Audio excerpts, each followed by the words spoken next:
Nós estamos meditando as leituras do 29º domingo do tempo comum, domingo de número 29. Aquela caminhada de 34 domingos, hoje chegamos no domingo de número 29. Daqui a alguns domingos nós vamos encerrar esse tempo litúrgico chamado tempo comum, em que a cor predominante é o verde, e vamos entrar no outro tempo, o tempo do advento, o tempo da espera, o tempo de prepararmos bem o nosso coração para que naquela noite de Natal Jesus encontre ali um lugar seguro, um lugar aconchegante, onde ele possa se sentir à vontade. E as leituras desse final de semana nos apresentam Deus como sendo a nossa prioridade absoluta. A nossa existência, ela está condicionada a Deus, e Ele nos convida a ajudá-lo a construir esse grande reino, tão sonhado por Deus, tão anunciado pelos profetas, tão presente em nós por Jesus Cristo. A primeira leitura que nós ouvimos, profeta Isaías, no capítulo 45, nos diz que o profeta cumpre a sua missão entre os exilados no ano de 550 a.C. Só que nesse trecho o profeta nos apresenta a trajetória de um rei persa chamado Ciro. É o texto da primeira leitura de hoje que nós ouvimos. Vamos entender bem a história. No ano de 597, os babilônios conquistam Jerusalém. Manda para o exílio um grupo grande de pessoas. No ano de 550, uma nova remessa de pessoas vai para o exílio de novo, onde ficam lá durante 40 anos. No ano de 539, esse rei Ciro, que era um rei persa, num confronto com os babilônios, ele derrota os babilônios e aí autoriza o povo a voltar de novo para Jerusalém.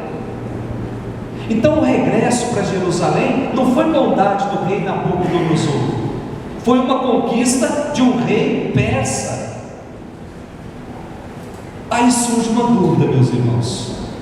Ciro não fazia parte do povo de Deus, ele cultuava outro Deus. Ciro não era do povo da aliança. Ciro cultuava um Deus que, se não me falha a memória, chamava-se Marduk. Ele não fazia parte, portanto, do povo eleito, não cultuava o Deus Javé. Aí o povo começa a se questionar: será que o poder de Deus diminuiu ao permitir que Ciro, um rei que não cultua o Deus Javé, ganhasse e devolvesse de novo a liberdade? Será que Deus esqueceu de nós? Questionavam sobre isso. Então o profeta tenta esclarecer essa questão e explica o papel de Deus nos acontecimentos de toda a história desse povo. E o profeta vem dizer: Ciro também foi ungido, ou seja, Ciro recebeu a unção com óleo. E quem era ungido com óleo era capacitado para várias missões, era capacitado para uma missão real, para uma missão sacerdotal, para uma missão profética. Portanto, também Ciro havia sido ungido para ser rei. Deus derrama sobre Ciro o seu espírito, para que ele se torne um instrumento de Deus no mundo. Lá no versículo 2 a gente pode perceber: tomei-o pela mão para submeter os povos ao seu domínio, dobrar o orgulho dos reis, abrir todas as portas à sua marcha, e para não deixar trancar os portões. Portanto, o rei Ciro foi ungido por Deus por uma missão. Com isso fica muito claro que é através dos homens que Deus intervém no mundo. Mesmo que Ciro ainda não tivesse conhecido esse Deus, mas sem saber, Ciro já realizava na sua vida esse grande projeto de Deus. Que bonito, meus irmãos, quando a gente chegar lá no céu e perceber que pessoas que não vão à igreja, às às vezes estão lá porque fizeram da sua vida uma vida somente para as coisas de Deus. Que bonito vai ser se quando nós chegarmos lá no céu, aquelas pessoas que a gente mais apedrejava dentro da igreja estiver lá esperando a gente ao lado da Virgem Maria, para dizer que não é cumprindo regras todo domingo de participar da missa que a salvação nossa está garantida. Eu dizia ao longo de toda essa semana, não tem coisa mais medonha para um cristão quando a gente percebe que o coração dele começa a apodrecer, que quando ele não consegue mais ver as qualidades dos outros, ele só consegue ver defeitos, e faz desse defeito. Nós estamos acompanhando agora o debate eleitoral, ninguém consegue ver qualidade de ninguém, e isso quando se reproduz dentro da comunidade, a nossa comunidade fica parecendo aquela madeira que o tempinho corrói tudo por dentro. A gente olha e está bonito, mas se a gente aperta, a gente percebe que está tudo gasto por dentro. Nós não podemos permitir que isso aconteça, meus irmãos. A segunda leitura que nós ouvimos hoje, carta de São Paulo aos Tessalonicenses, o capítulo 1, do versículo de 1 até o 5 versículos somente. Tessalônica era a cidade mais importante da Macedônia. Ela foi evangelizada por Paulo no século I da nossa era. No entanto, em Tessalônica, Paulo foi acusado de agir contra a lei. Paulo foi acusado de ser um contraventor. E com isso não conseguiam prender Paulo, começaram a prender os seguidores de Cristo que tinham alcançado Cristo através da pregação de Paulo. Então, diante de tudo isso, Paulo precisou fugir para Atenas. E de Atenas, Paulo escreve à comunidade dos Tessalonicenses. Paulo escreve a carta aos Tessalonicenses para aumentar a fé, para alimentar a esperança. Mas não bastasse, como se não bastasse só isso, Paulo chama lá um dos seus melhores amigos, chamado Timóteo, e envia Timóteo até Tessalônica para dar mais uma catequese para aquela comunidade, para que não se perca diante de um monte de perseguições que estavam se levantando. E quando Timóteo volta e apresenta todo um relatório da caminhada de fé daquele povo, aí Paulo se enche de alegria, porque sabe porque conclui, ou melhor, porque tem a certeza de que a comunidade continua perseverante. Aí Paulo escreve essa carta que nós lemos na segunda leitura de hoje, na qual ele dá graças a Deus pelo comprometimento dos Tessalonicenses, comprometimento com o Evangelho. O que ele diz lá a partir do versículo 2? Damos graças a Deus por todos vós, lembrando-vos sempre em nossas orações.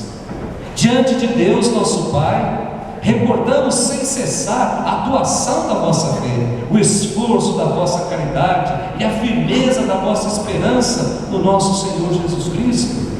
Sabemos, irmãos, nós sabemos, amados de Deus, que sois do número dos escolhidos, porque o nosso Evangelho não chegou até vós somente por meio de palavras, mas também mediante a força que é o Espírito Santo. Que coisa espetacular! As palavras nos comovem, os exemplos nos arrastam porque o exemplo sempre vem movido pelo Espírito Santo. Nós podemos conquistar o mundo de uma maneira muito frágil, somente com palavras, mas nós vamos convencer o mundo com o nosso exemplo, com a nossa vida, com o nosso comprometimento com o Evangelho.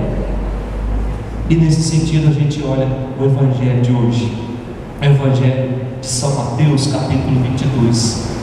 O contexto em que esse texto foi escrito, lá em Jerusalém, já estava na reta final do confronto entre Jesus e o judaísmo. De um lado, os judeus com as suas certezas, os seus preconceitos, que continuam insistindo a recusar a proposta de Jesus. E de outro lado, Jesus insistindo com aquele grupo que recusa o reino de Deus. E Jesus dizia: recusar o reino de Deus anunciado por Ele é recusar a salvação. Salvação que Deus nos oferece. Então Jesus, ao longo desses domingos atrás, começa a contar algumas histórias. E a primeira história que Jesus conta é daquele filho que falou: o pai pediu para os 2 filhos ir trabalhar, um disse que ia, mas não foi, e o outro disse que não ia, mas depois foi. Depois Jesus conta uma outra história, aquela que o homem plantou uma grande vinha e arrendou essa vinha, e depois mandou os empregados, e os empregados foram mortos. Depois o homem mandou o seu próprio filho, também mataram o seu filho. Depois Jesus fala do grande banquete.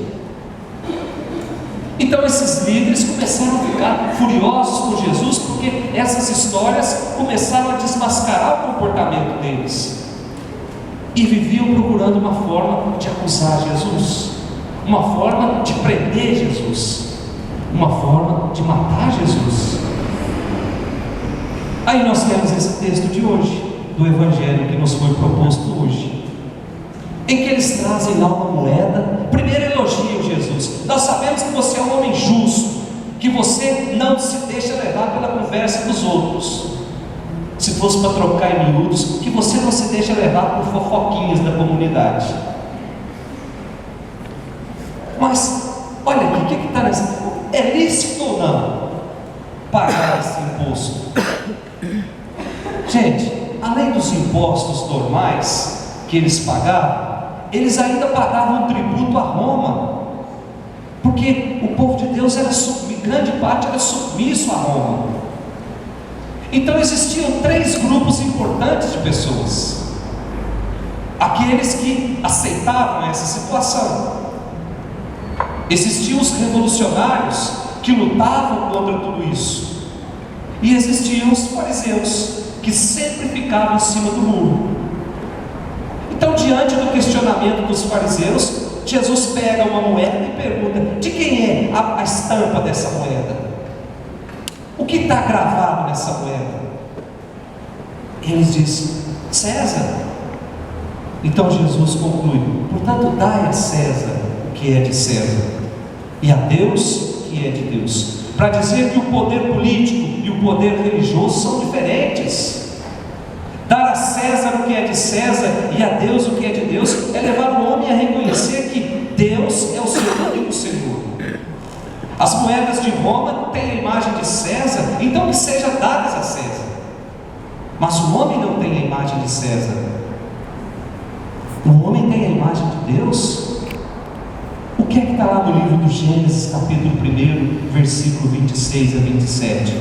Façamos o homem a nossa imagem e a nossa semelhança. Portanto, meus irmãos, o homem pertence a Deus, foi criado por Deus, foi criado a sua imagem e a sua semelhança, e é a Deus que o homem deve entregar toda a sua existência. Dê a César o que é de César, dê ao poder político o que é do poder político, mas dê a Deus o que é de Deus, toda a nossa vida, toda a nossa existência, porque Deus nos criou a sua imagem e a sua semelhança.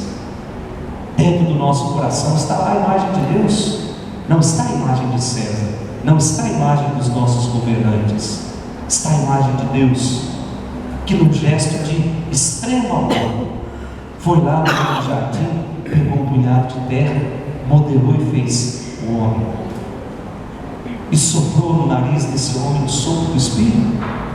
Portanto, esse homem passa a viver a sua vida no Espírito. Peçamos, caríssimos irmãos, que Deus nos dê a graça de saber discernir na nossa vida o que de fato é do mundo e o que de fato é de Deus. As moedas do mundo nós as entregamos nesta Eucaristia, mas aquilo que pertence a Deus nós colocamos também nesse altar, para que Deus transforme a cada instante, para que Deus modele, remodele de novo aquilo que não anda muito bem na nossa vida. E só assim esse reino de Deus vai ser anunciado, vai ser testemunhado e vai ser vivenciado, porque nós estamos sabendo discernir o que de fato é do mundo e o que de fato é de Deus. Louvado seja nosso Senhor Jesus Cristo, Creio em